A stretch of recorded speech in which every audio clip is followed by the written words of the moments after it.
alam na ba to ni former President Duterte? Nakausap niyo na ba siya? Tingin niyo, aware na siya dito?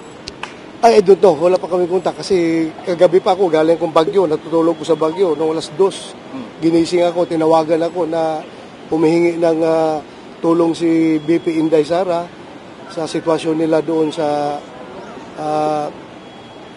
sa house.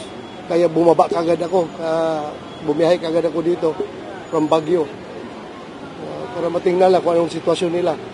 As a senator, may magagawa po ba kayong anything to help yung saklolo ni BP Sara? Well, pag-aralan natin dito sa we observe, even though we observe interparliamentary courtesy. Hindi tayo pwede makialam sa trabaho nila, sila rin hindi pwede makialam sa trabaho namin.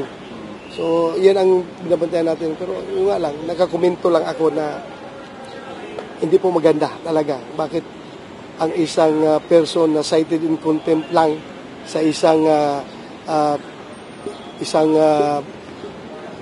hearing dyan sa House of Representatives ay doon ay kukulong kaagad sa Women's Correction Facility, which is a place for persons or for convicted criminals serving sentence.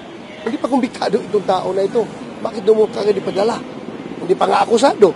Wala pang kaso na na-file. So saan you're saying na this is unlawful? When you say unlawful, pag-aralan ko pa. I'm not so sure. Pero unreasonable for me. Pero saan, naniniwala Unreasonable.